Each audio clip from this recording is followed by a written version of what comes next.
आपने मुग़ल आज़म का जिक्र किया। मेरे मामू, सगे मामू अमानुल्लाह खान, जीनत अमान के वालिद। जीनत अमान मेरी सगी ममेरी बहन है।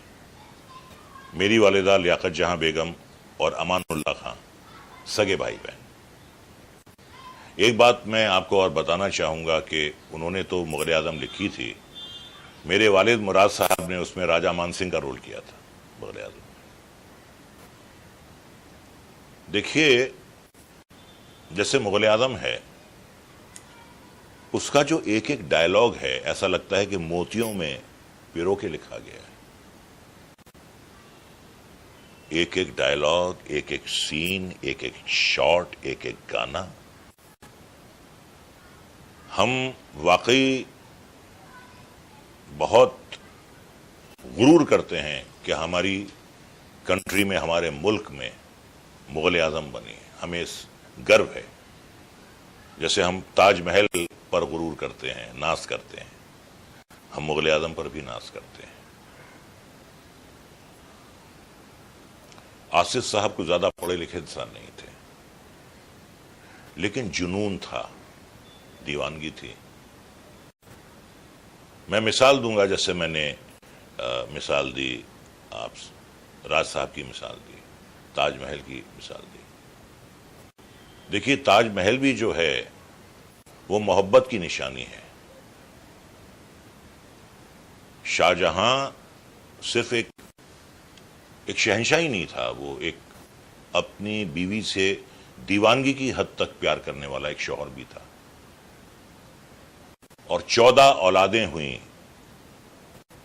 उनकी मुमताज महल से, और उसके बाद उनका इंतकाल हुआ। ये जरूर है कि ताजमहल की तामीर में पैसा पानी की तरह बहाया गया, लेकिन बात सिर्फ पैसे की नहीं थी। पैसे वाले दौलतमंद शहंशाह, राजा, महाराजा, एम्परर्स आए हैं, लेकिन जो जज्बा था मोहब्बत का शाहजहां के दिल में, उसकी बात ही कुछ और थी। मुग़ल आज़म के पीछे बनाने का जो जज्बा था, उसकी बात ही कुछ और थी। और दोनों के पीछे जो है मोहब्बत है, बीवी से मोहब्बत, अपनी फिल्म से मोहब्बत, और दीवानगी की हद तक मोहब्बत। और मैं मिसाल देता हूं कि उसी का जो गाना है कि मोहब्बत हमने माना जिंदगी बर्बाद करती है, मोहब्बत हमने माना जिंदगी बर्बाद करती है, ये क्या कम है कि मर जाने पे दुनिया याद करती है, किसी के इश्क में दुनिया लुटाकर हम भी देखेंगे, तेरी महफिल में किस्मत आजमा कर हम भी देखेंगे। ये मोहब्बत है। देखिए, ताजमहल हो, गंगा जमुना हो, शोले हो, दीवार हो, क्यों आसिफ साहब ने मुग़ल आज़म के बाद मुग़ल आज़म का सीक्वल नहीं बनाया, या रमेश सिप्पी ने शोले का सीक्वल नहीं बनाया, या यश चोपड़ा ने दीवार का सीक्वल क्यों नहीं बनाया? अच्छे राइटर थे, इमेजिनेटिव लोग थे, स्क्रिप्ट्स पे काम करते थे, साल साल एक एक डायलॉग को पिरोया जाता था माला की तरह। ऐसे ही हमारे गीतकार थे साहिर लुधियानवी, शकील बदायूनी, राजेंद्र कृष्ण, आनंद बख्शी। क्या यादगार इन्होंने गीत लिखे हैं। वो कहां से सिंगर्स लाएंगे आप? रफी साहब कहां से लाएंगे? मुकेश जी कहां से लाएंगे? किशोर कुमार कहां से लाएंगे आप? वो दौर था जो चला गया। पृथ्वीराज कहां से लाएंगे आप? अगर आप दोबारा भी मुग़ल आज़म बनाने की कोशिश करें तो कहां से लाएंगे आप? मधुबाला आप कहां से लाएंगे? वो दौर खत्म हो गया। ऐसा नहीं है कि आज टैलेंट की कमी है, आज मेहनत करने वालों की कमी है। एक फिल्म बनती है, हिट होती है, उसका सीक्वल बन जाता है, पार्ट 1, पार्ट 2, पार्ट 3। कभी किसी वेटरन ने राज साहब ने कभी बॉबी पार्ट 2 नहीं बनाई, या राज साहब ने कभी संगम पार्ट 2 नहीं बनाई, किसी ने नहीं बनाई। आज लोग मेहनत नहीं करना चाहते हैं। आज जिसे कहते हैं कि बैंक्रप्सी ऑफ इंटेलिजेंस, दिवालिया हो गए हैं लोग, मेहनत नहीं करना चाहते, कोई नई चीज सोचना नहीं चाहते। बड़ा अफसोस होता है मुझे ये बार बार जो सीक्वल्स बन रहे हैं। अरे भाई कोई नई चीज सोचिए, आगे बढ़िए। आप उसी में उलझाएं कि साहब एक मेरी फिल्म हिट हो गई है तो बस उसी को मैं आगे घसीटता रहूं। भूल जाइए जो आपने बनाया, आगे बढ़िए, कुछ नई कौड़ी लेकर आइए। ये एक बहुत बड़ी ट्रेजेडी है आजकल। नौशाद साहब एक एक गाने के लिए 15-15 दिन लगे रहते थे, 15 दिन एक धुन बनाने में लगे रहते थे। यही बात मैं कैफी साहब के बारे में कह सकता हूं, ये बात मैं गुरुदत्त के बारे में कह सकता हूं, यही बात मैं बिमल रॉय के बारे में कह सकता हूं। एक सिंसियरिटी थी। फिल्म जो थी उस जमाने में अपने जिस्म का एक हिस्सा हुआ करती थी। आज वो नहीं है। आज म्यूजिक जो है, म्यूजिक कम है, शोर ज्यादा है, और जो सबसे ज्यादा आज गिरावट आई है वो कलम की आई है। वो सॉन्ग राइटिंग हो, वो डायलॉग हो, वो स्क्रीन प्ले हो, या वो कहानी हो, कलमकार कहीं दिखाई नहीं दे रहा है।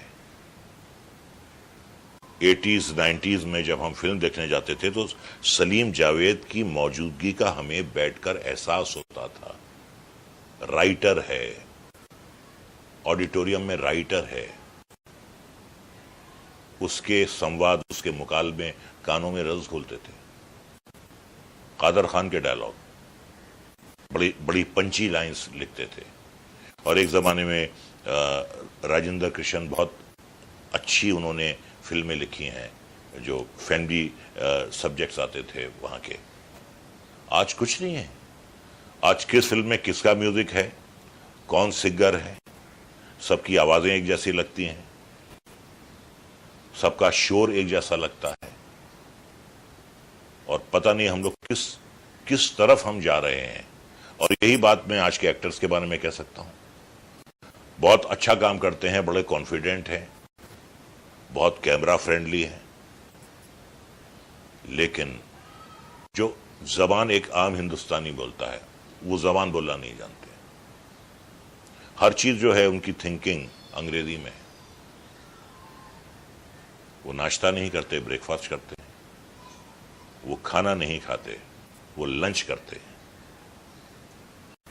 और माँ बाप जो हैं उनके लिए मम और डैड हो गए हैं। मतलब डैड, जिंदा बाप को भी कहते हैं। यह अजीब बात है। तो वो थिंकिंग ही मेट्रोपॉलिटन कल्चर की हो गई है। तो इसलिए आंखों और कानों के जरिए यहां अपनी जगह नहीं बना पा रहे हैं। यही वजह है। आज भी आप जब ये अंताक्षरी के प्रोग्राम देखते हैं या ये जो सिंगिंग कंपटीशन होता है, सारे बच्चे आज की जनरेशन के पुराने गाने गाते हैं। लता जी के, किशोर साहब के, रफी साहब के, नौशाद के, मदन मोहन के, एस.टी. बर्मन के, लक्ष्मीकांत प्यारेलाल के, शंकर जयकिशन के। आज के म्यूजिक डायरेक्टर्स का नाम ही नहीं मालूम। ये बहुत बड़ी ट्रेजेडी है। देखिए, मैं तो अपने आप को एक बहुत ही हकीर, एक बहुत ही छोटा सा हिस्सा मानता हूं इस इंडस्ट्री का, और मैं आज भी समझता हूं कि मैं इस काबिल नहीं हूं जो मकाम मुझे मिला, या मैं अपने आप को बड़ा खुशकिस्मत समझता हूं कि बेहतरीन डायरेक्टर्स, बेहतरीन एक्टर्स के साथ मुझे काम करने का मौका मिला। मैं समझता हूं कि मेरी तकदीर अच्छी थी, अच्छे डायरेक्टर्स मिले, अच्छे किरदार निभाने के लिए मिले। ऐसा नहीं है कि मुझ में कोई ख़ास बात है। मैं अपने आप को एक एवरेज एक्टर मानता हूं। मैं ठीक ठाक एक्टर हूं, बहुत अच्छा एक्टर भी नहीं हूं, ठीक ठाक एक्टर। जो मिलता है उसे निभाने की कोशिश करता हूं। हाँ, लेकिन एक बात ज़रूर कहूंगा अपने बारे में कि जो भी मैं काम करता हूं, जो भी मुझे किरदार मिलता है, आई गिव माई 100%। वो अगर छोटी फिल्म है या वो बड़ी फिल्म है या वो रीजनल फिल्म है, तो मैं अपना 100% देता हूं। मैं उसमें जान डालने की कोशिश करता हूं, मैं पूरी मेहनत करता हूं, और मुझे इसी उम्मीद के साथ लिया जाता है कि अगर हम रजा मुराद को ले रहे हैं तो वो इस किरदार के साथ इंसाफ करेगा, इस पर पूरा उतरेगा कसौटी पर। तो जो भरोसा वो मुझ पर करते हैं, उस भरोसे को मैं हमेशा कायम करने की कोशिश करता हूं। अमरीश जी, अमरीश पुरी जी, ऐसा एक्टर भी शायद ही पैदा हो, क्या उनका इम्पैक्ट आता था स्क्रीन पे, क्या क्या उन्होंने किरदार किए हैं। फरहान साहब 400 किरदार उन्होंने जिए। अजीत साहब कितने कूल होते थे कैमरे के सामने, लगता ही नहीं था कि कैमरा कहीं है, इतने कैमरा फ्रेंडली होते थे अजीत साहब। क्या दौर था वो। और आज तो विलन ही नहीं है फिल्मों में। तो जब तक लोग रावण से या रावण की हरकतों से नफरत नहीं करेंगे, तो भगवान रामचंद्र जी की कदर कैसे करेंगे। जब तक आप बुराई को नहीं दर्शाएंगे तो अच्छाई की कदर कैसे होगी। और भी जो मजहबी किताबें हैं, वो बाइबल हो, वो रामायण हो, वो गीता हो, वो महाभारत हो, कुरान शरीफ हो, कुरान शरीफ में शैतान है, बाइबल में जूडा है, रामायण में रावण है, महाभारत में भी कितने किरदार हैं। तो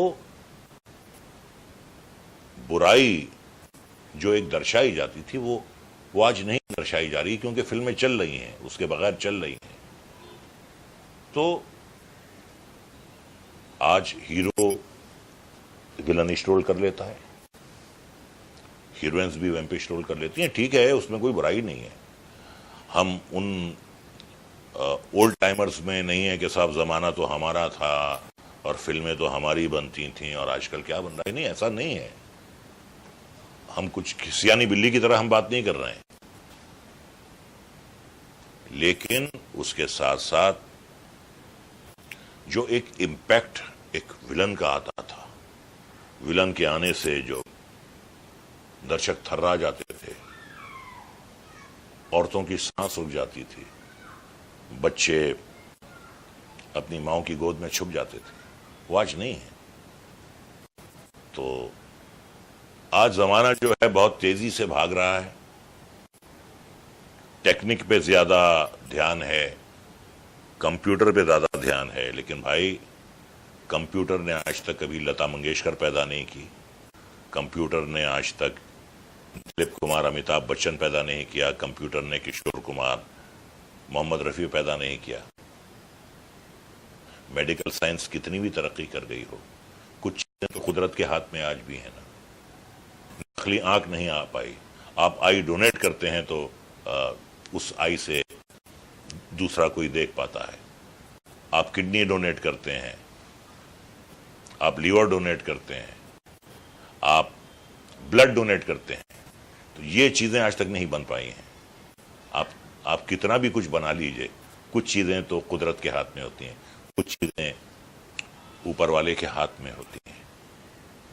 वो टैलेंट देता है जिसको भी दे दे, तो उसके आगे तो कंप्यूटर भी फेल है ना।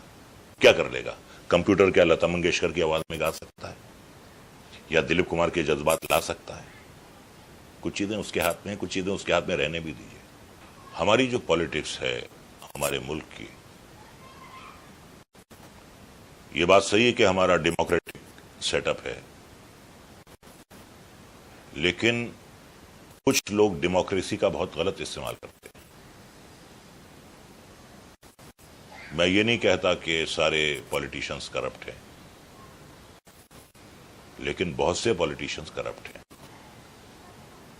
मैं ये नहीं कहता कि सारे पुलिस वाले करप्ट हैं, लेकिन बहुत से पुलिस वाले करप्ट हैं। आज क्या है, पॉलिटिक्स जो इस निचले दर्जे पहुंच गई है, हमारे यहां जो जातिवाद है, जातिवाद और कम्युनल लाइन, कि अगर आप एक पर्टिकुलर कम्युनिटी से या आप एक पर्टिकुलर जाति से अगर आपका ताल्लुक है, तो उस जाति के मतदाता, उस जाति के वोटर्स आपको वोट देंगे अगर आप उनकी जाति के। भले आप सबसे ज्यादा करप्ट हैं, आप क्रिमिनल हैं, आप चरित्रहीन हैं, आपके खिलाफ पुलिस में 52 केसेस दर्ज हैं, लेकिन आपको वोट इसलिए मिलेगा कि आप उस जाति के हैं। और एक दूसरी जाति वाला जो उससे ज्यादा डिजर्विंग है, उसे वोट इसलिए नहीं मिलेगा कि वो उस जाति का नहीं है। तो ये एक बहुत बड़ी ट्रेजेडी है कि जाति के नाम पे और मजहब के नाम पर वोट दिए जाते हैं।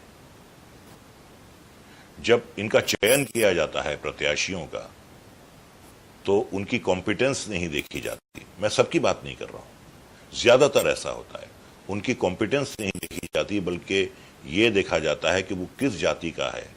तो उनको अगर लगता है कि उसकी जाति के रहने वाले लोगों की मेजॉरिटी है, तो उसको टिकट मिलेगा, क्योंकि उसकी जाति वाले उसे वोट देंगे। ये एक ट्रेजेडी है। और फिर कम्युनल एलिमेंट्स भी काफी आ गए हैं।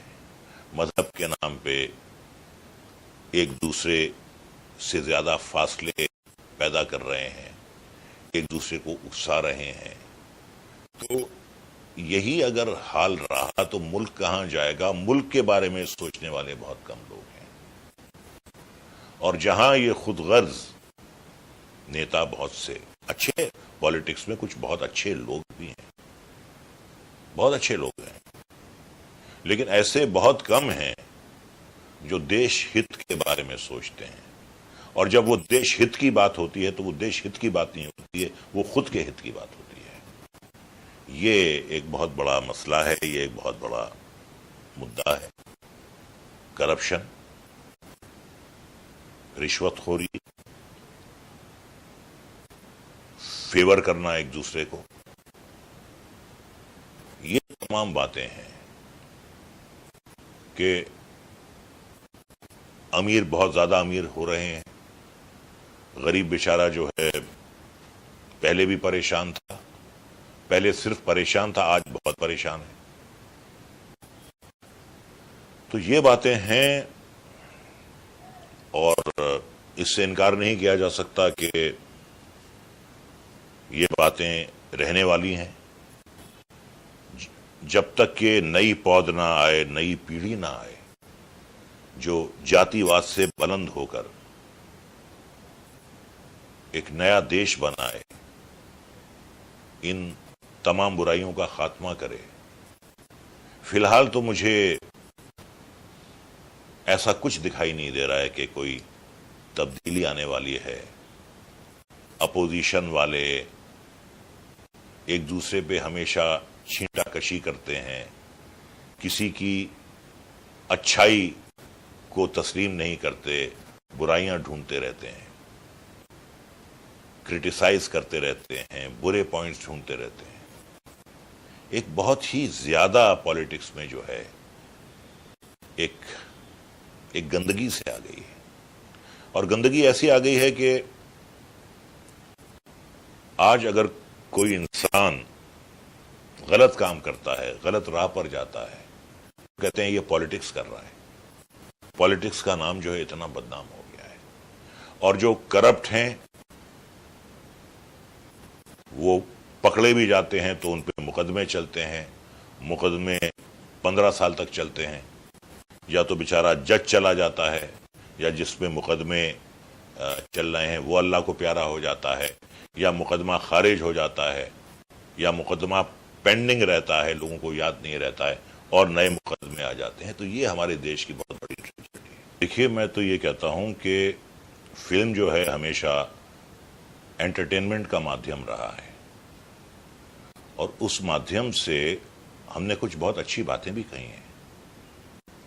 हमने ये भी कहा है कि अनहोनी को अनहोनी कर दें, होनी को अनहोनी, एक जगह जब जमा हो तीनों, अमर अकबर एंथनी। हमने नेशनल इंटीग्रेशन की बात कही है। हमने ये भी कहा है कि कर चले हम फिदा जानो तन साथियों, अब तुम्हारे हवाले वतन साथियों। हमने फिल्मों के जरिए देशभक्ति की भावनाएं जगाई हैं। हमने फिल्मों के जरिए कौमी यकजहती को ग्लोरीफाई किया है। हमने फिल्मों के जरिए हमेशा ये दिखाया है कि बुरे काम का बुरा नतीजा होता है। वो जो दुर्गत बनती थी विलन की क्लाइमेक्स में, वो एक इबरत होती थी ऑडियंस के लिए। लेकिन आज की जो फिल्में हैं, आप देखिए, क्राइम को ग्लोरीफाई किया जाता है, क्राइम को एक ग्लैमरस तरीके से पेश किया जाता है।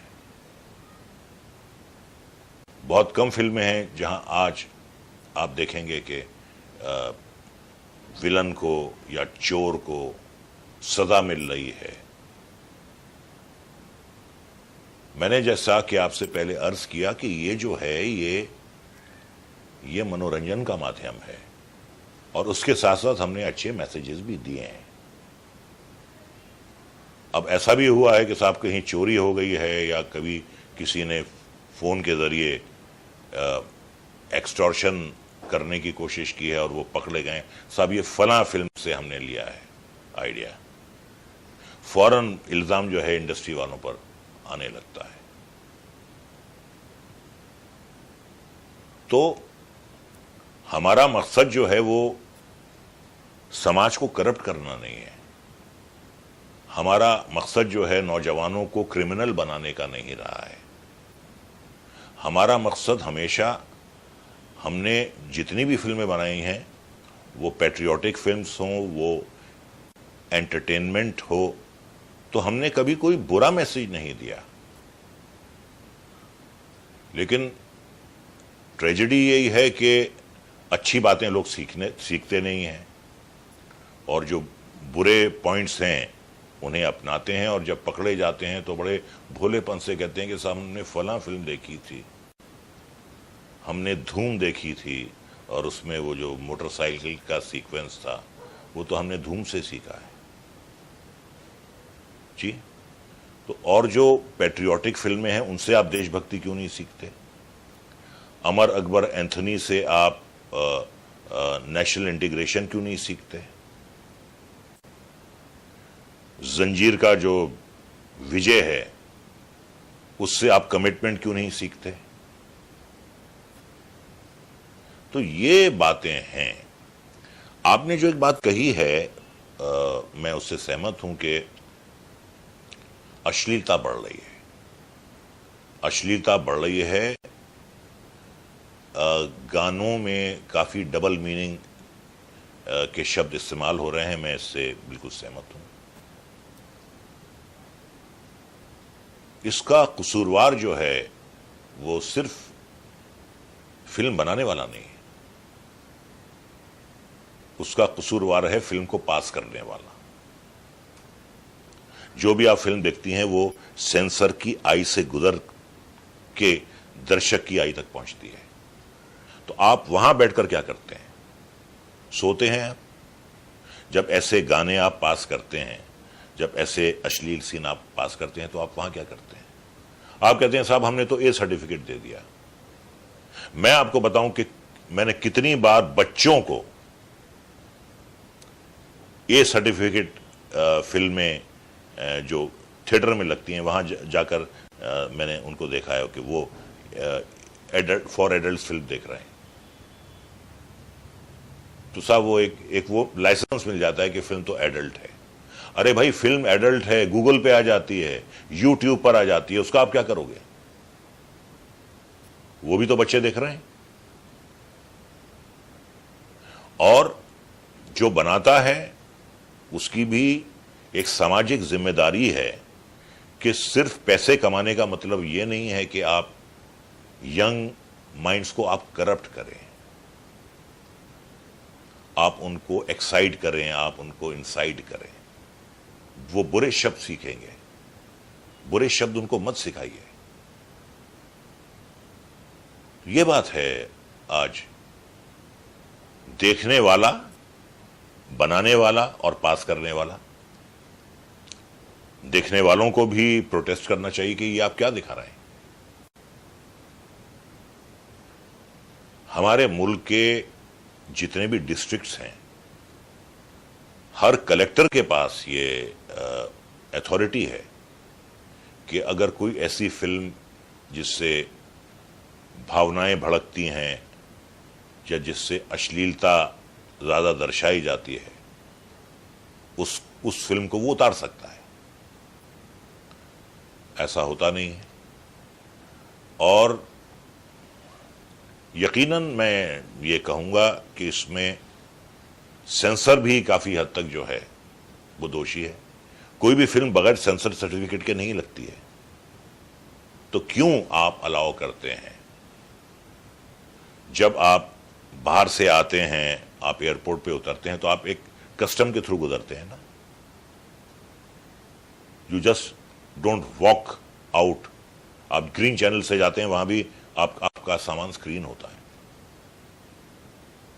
तो सेंसर वाले वहां स्क्रीन करने के लिए बैठे हुए हैं।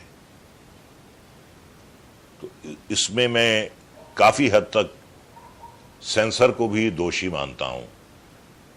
फ्रीडम ऑफ एक्सप्रेशन का मतलब यह नहीं है कि आप अश्लीलता फैला रहे हैं, आप बेहूदगी फैला रहे हैं, आप अपशब्द बच्चों को सिखा रहे हैं। फ्रीडम ऑफ एक्सप्रेशन का मतलब यह नहीं है। देखिए, मैं पहले तो अपने ज़माने की बात करता हूं।